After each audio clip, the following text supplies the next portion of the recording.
Le stockage est une partie très importante de tolérance aux pannes. Si quelque chose devait arriver à une des données d'une entreprise, telle qu'une défaillance du disque qui entraîne une perte de données, que cela pourrait avoir un impact sérieux. C'est pour cela que nous devons assurer que si un disque échoue, aucune perte de données se produit.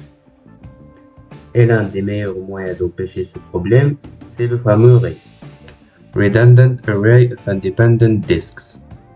Dans une configuration du RAID, les données sont copiées sur plusieurs disques de sorte qu'en le cas d'une défaillance, aucune donnée ne serait perdue.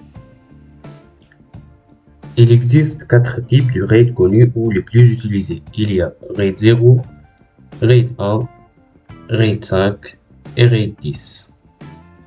RAID 0 n'est pas tolérant aux pannes. En réalité, RAID 0 ne devrait même pas être appelé RAID car il augmente les chances de perte de données.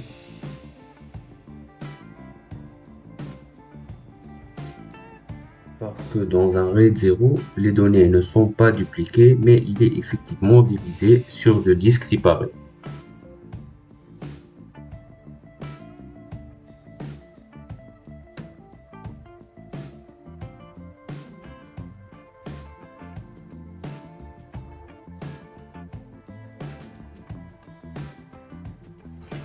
Donc, c'est juste un de ces disques échoue, ou si vous décidez de vous détruire avec un marteau, alors toutes les données seront perdues.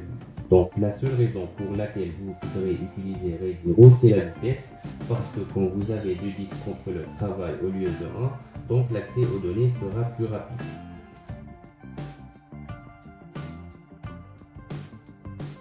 RAID 1 est tolérant aux pannes. Dans une configuration du RAID 1, les données sont copiées sur plus d'un disque, donc le disque 2 aura le même copie exacte de données du disque 1.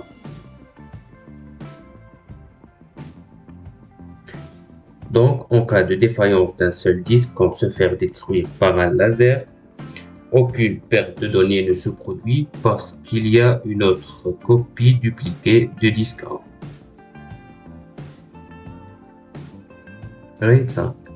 Pour utiliser RAID 5, vous devez avoir au moins 3 disques.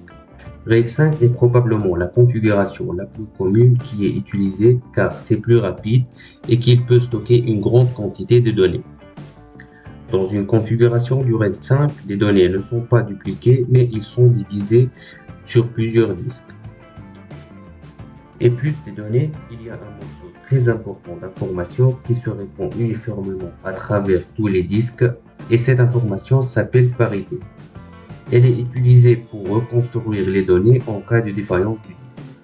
Mais il y a un inconvénient à RAID 5. L'équivalent d'un disque entier est utilisé pour stocker la parité. Il réduit la quantité collective de données qui peut être stockée dans ce tableau. Par exemple, si tous les 4 disques étaient chacun de 1 Tera, mais avec RAID 5, le total utilisé pour le stockage est seulement 3 Tera, car l'équivalent d'un disque entier serait utilisé pour stocker la parité.